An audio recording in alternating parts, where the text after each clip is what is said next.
ब्रह्मचारी गुरुकुले वसन्तान्तो गुरोर्हितम् आचरन् दासवन्नीचो गुरौ सुदृढसंहृदः। Hare Krishna, we are reading My Glorious Master by His Grace Bhurijana Prabhu. Let us enjoy. One day we sat with Prabhupada while Shyam Sundar read him his mail. एक दिन हम प्रभुपाद जी के साथ बैठे थे. श्याम सुंदर प्रभु प्रभुपाद जी को आए हुए खत पढ़ रहे थे. The first letter was from Devananda, a devotee who had joined ISKCON after Prabhupada's visit to the Morning Star Ranch in 1967. पहला खत था एक भक्त के द्वारा जिसका नाम था देवानंद. उसने मॉर्निंग स्टार रैंच नाम की जगह है, वहाँ प्रभुपाद जी ने भेंट दी थी 1967 में, और उसके बाद ISKCON उसने ज्वाइन किया था. Devananda later took sannyas and traveled with Prabhupada in 1970 from the west coast of America through Japan to India. बाद में देवानंद ने संन्यास ग्रहण किया, संन्यास दीक्षा. प्रभुपाद जी के साथ 1970 से आगे अमेरिका का पश्चिमी तट, वहाँ से जापान, फिर वहाँ से भारत, ऐसे प्रवास किया. By the time Prabhupada received his letter, he was confused and had again started taking intoxication. तो ये चल रहा है 1972 में टोक्यो में, और प्रभुपाद जी के हाथ में खत आते आते, क्योंकि उन दिनों खत आने के लिए भी समय लगता था. एक तो प्रभुपाद जी सतत भ्रमण करते थे और ऊपर से वो एयरमेल से एक एग्जैक्ट लोकेशन पे पहुंचते पहुंचते उसको टाइम लगता था. तो उस खत को देख पढ़ के समझ में आ रहा था कि ये देवानंद जो है वो पुनः भ्रमित हो गए हैं और उन्होंने नशा करना शुरू कर दिया है. Shyam Sundar tried to explain the gist of Devanand's letter. Shyam Sundar Prabhu ने प्रयास किया कि उनकी खत का सार क्या है वो बताना. श्याम सुंदर said, he is saying that he had an argument with the devotee sitting behind him and he explains what went on, but not much of it seems to make sense. Should I go on? तो ये जो देवानंद प्रभु खत में ऐसे कुछ कुछ बातें लिख रहे हैं जिसमें उनकी किसी भक्त के साथ अनबन हुई, झगड़ा हुआ, उनके पीछे बैठे थे वो, और बहुत सारा लंबा कथा सुना रहे हैं वो, लेकिन कोई पल्ले नहीं पड़ रहा क्या बोल रहे हैं एग्जैक्टली. मैं पढ़ता रहूं कि नहीं, इस खत को आगे जारी रखूं कि नहीं रखूं. Prabhupada said smiling, yes, let us enjoy. Prabhupada ji ने कहा ठीक है, पढ़ते रहो, हम आनंद लेंगे. Shyam Sundar then read the letter which rambled on as Devananda describes the details of a trivial, inconclusive argument he had with another devotee. Shyam सुंदर ने आगे खत पढ़ा जिसमें देवानंद वर्णन कर रहे थे कि एक तुच्छ और बेमतलब की विवाद जो उन्होंने दूसरे भक्त के साथ की थी उसका वर्णन. With Prabhupada's permission, we laughed at Devanand's letter. क्योंकि प्रभुपाद जी ने परमिशन दिया था, तो खत पढ़ते पढ़ते हम लोग ने उसका आनंद लिया कि कितना व्यक्ति भ्रमित हो सकता है और मूर्खतापूर्ण वक्तव्य कर सकता है. And Prabhupada laughed along with us. और प्रभुपाद जी हमारे साथ हंस रहे थे. Purport. The old saying, you have got to laugh to keep from crying, was appropriate here.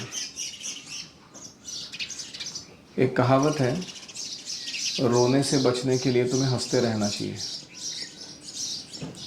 वह यहाँ लागू हो रही थी.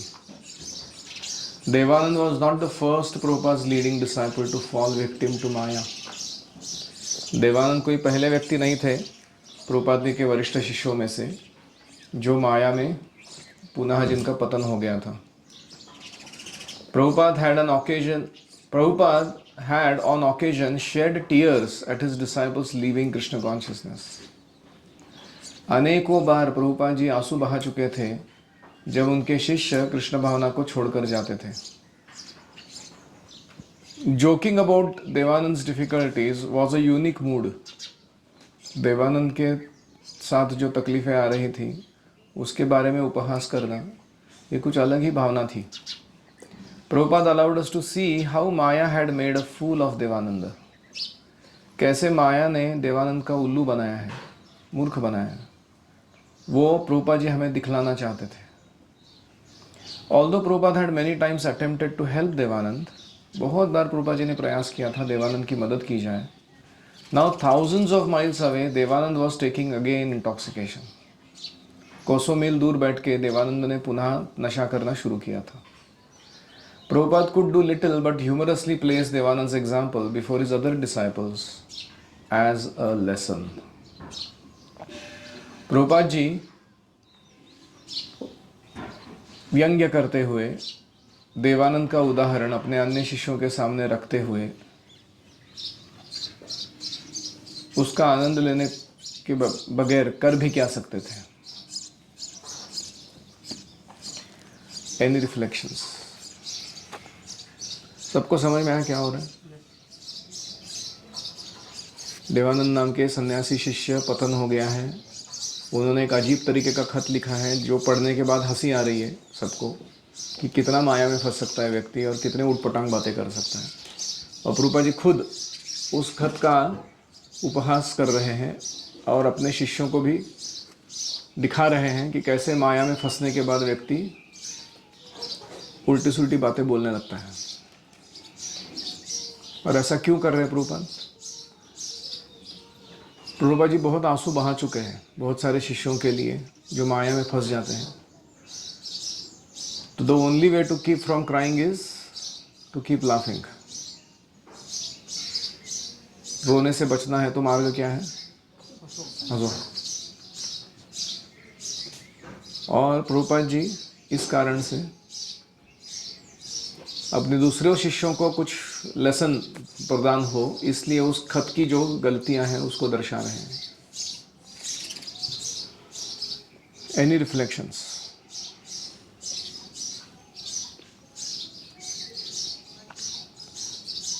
हमको समझ कहना चाहिए वो सन्यासी थे फिर भी उनका फल लगा होता। हमें आध्यात्मिक जीवन में सब्र रखना चाहिए, सोबर रहना चाहिए, आत्मसंयम बनाए रखना चाहिए, नहीं तो हमारा पतन हो सकता है।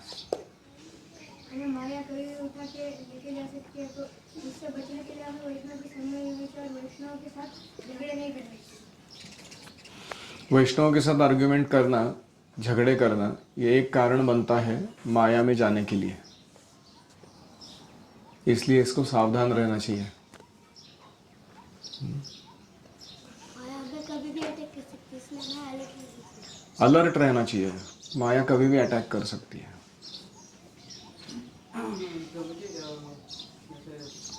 महाराज छोड़ के गए थे तो बेसिकली हमें ये समझना जरूरी है every living entity is individual and they have their own way ideas. तो उनको भी देखकर अगर ऐसा कुछ होता है तो we have to approach our senior authority and take guidance. कभी कोई किसी वरिष्ठ भक्त का पतन हो जाता है तो हमें भ्रमित नहीं होना है।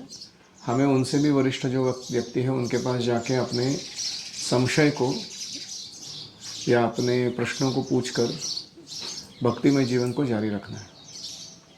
कभी कभी ऐसा होता है कि अरे वो भक्त ने फॉलो किया तो मैं भी नहीं करने वाला मेरे से नहीं होगा।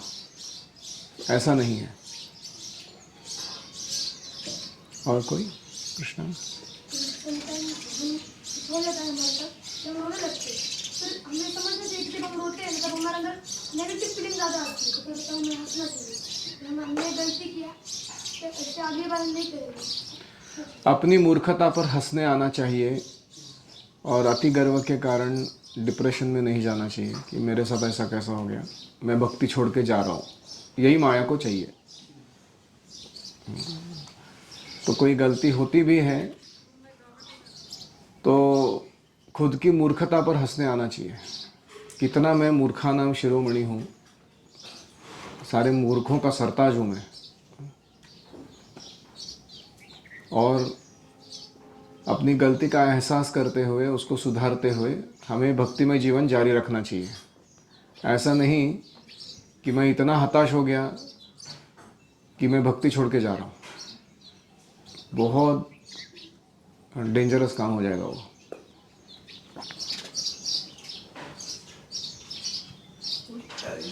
मतलब ये सुना है कि guru has to come back to deliver disciple. गुरु को वापस आना पड़ता है शिष्य का उद्धार करने के लिए, अगर शिष्य का पतन हो जाता है तो।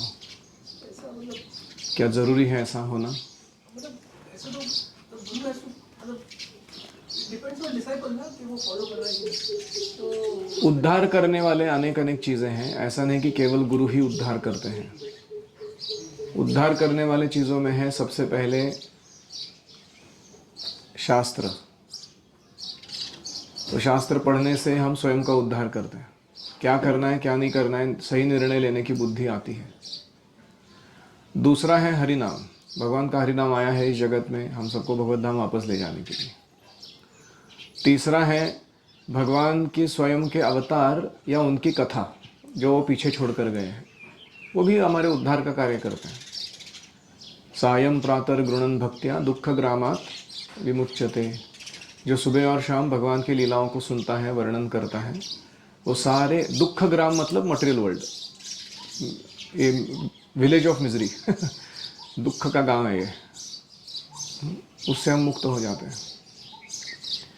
चौथा है गुरु की वपु संगति, वो भी उद्धार करती है। गुरु के उदाहरण को देखकर, उनसे उनकी सेवा कर कर, महत सेवाम द्वार माहुर विमुक्ते है। और पांचवा है कि साधक की अपनी फ्री विल, स्व इच्छा, जो उसका सदुपयोग करते हैं वो भी उनकी मदद कर सकती हैं, कृष्ण के शरणागत होकर भगवत धाम जाने के लिए मदद कर सकती हैं। फिर है भक्तों का संग, एसोसिएशन। बहुत बार तो केवल एसोसिएशन में रहने से विल पावर भी कम है तो भी व्यक्ति शुद्ध बना रहता है। अगर अकेला रहता तो क्या होता है, will power is not at our will call वो वीक हो जाते हैं हम लोग। तो इसलिए संगति में रहना अच्छा है, अच्छा वातावरण, अच्छी संगति। हम खुद वीक भी रहेंगे तो भी टिके रहेंगे उसके कारण। और अंत में है गुरु से जो हमने दीक्षा ली है, उस दीक्षा के द्वारा कृष्ण से संबंध जोड़ा है, आध्यात्मिक शक्ति कृष्ण की हमें आश्रय देने के लिए तत्पर है, वो भी हमारा उद्धार करती है। तो दीक्षा का अर्थ ही यह है कि गुरु के आदेशों को पालन करना। Diksha is a process, not a product. दिव्यम ज्ञानम यतो दद्यात् कुर्यात् पापस्य संक्षयम, तस्मात् दीक्षेति सा प्रोक्ता देशिकस्तत्र कोविदैहि। जिस प्रक्रिया के द्वारा दिव्य ज्ञान हृदय में प्रकट किया जाता है और पापों का संक्षय किया जाता है, नष्ट किया जाता है पापों को, उस प्रक्रिया को दीक्षा ऐसे कहते हैं। तो इसलिए ये सारे जो घटक हैं, अलग अलग इंग्रेडिएंट्स, ये हमें मुक्ति की ओर ढकेल रहे हैं। ऐसा नहीं है कि केवल गुरु ही सब करेंगे, उन्होंने ठेका लेके रखा है। हमारा भी कुछ काम फर्ज बनता है।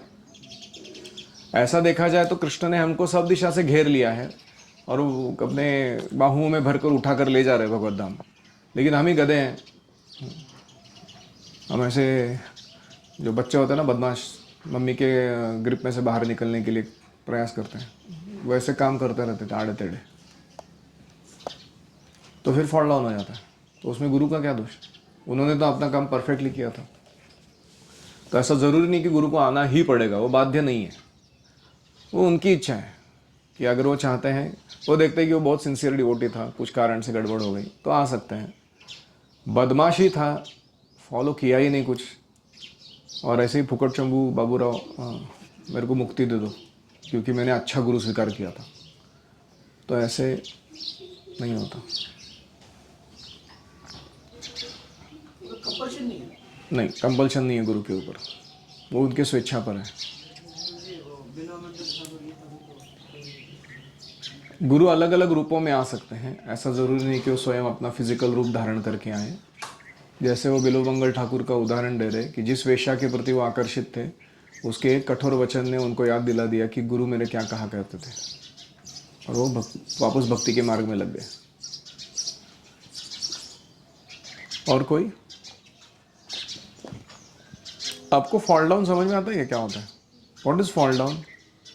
पतन होना भक्ति से मतलब क्या है? वेणुधारी,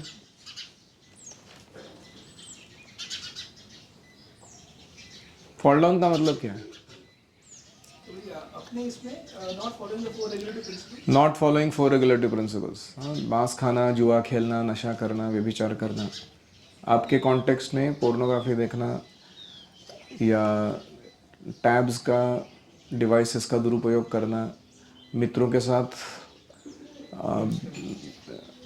क्या कहते हैं, नॉन ब्रह्मचारी टाइप बातें या एक्टिविटीज़ करना। तो ये हो गया एक टाइप फॉल डाउन का। दूसरा क्या है? और चैंटिंग स्टॉप कर दो। हाँ, माला जप करना बंद कर देना, दूसरों को ऐसे ही बोलना हाँ कर रहा हूँ, हो रहा है। तीसरा एसोसिएशन, नहीं करना। हाँ, भक्तों के साथ संग नहीं करना, अकेले अकेले रहना और अपनी ही एक माया रूपी अलग दुनिया तैयार कर लेना, सेल्फ जस्टिफाइड नॉनसेंस, और उसमें लिप्त रहना। नेक्स्ट एक और बचा है, भगवान के ऊपर से हमारी से श्रद्धा चली जाती है, श्रद्धा चली जाती है। श्रद्धा कम हो जाना भगवान के ऊपर और भक्तिमय जीवन का आचरण बंद करना। गुरु के साथ हर रिलेशन ना हो, उनको शेयर ना करना, जो भी चाहते वो फॉल डाउन नहीं है, वो फॉल डाउन का कारण हो सकता है। गलत कुछ किया तो उनको शेयर नहीं करना।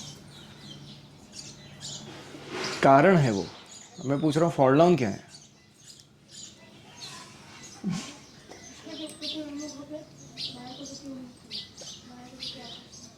माया के प्रति आकर्षण बढ़ना हृदय में और ऐसे कार्य करने लगना जो भक्ति के विपरीत है,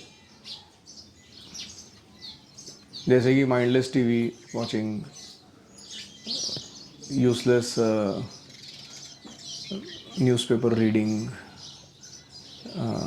स्पोर्ट्स या गैम्बलिंग या कोई भी ऐसे एक्टिविटीज़ जो डायरेक्टली कृष्ण कॉन्शियसनेस से कनेक्टेड नहीं है लेकिन उसमें बहुत ज़्यादा टेस्ट उत्पन्न हो जाना।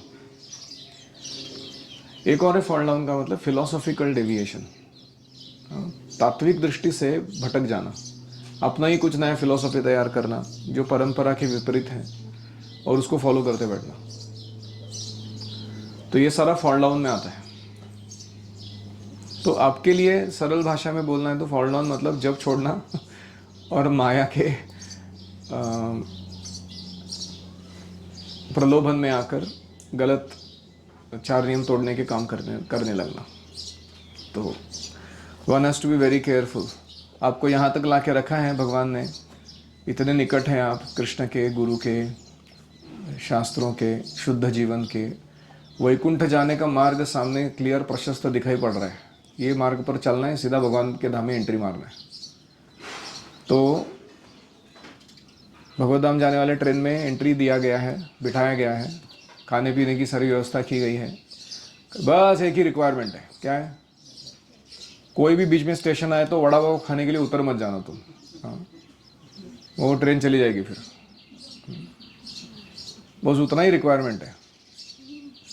So don't give up the company of devotees and do whimsical things in life. Hare Krishna, Krishna Krishna, Hare Hare, Hare Rama, Rama Rama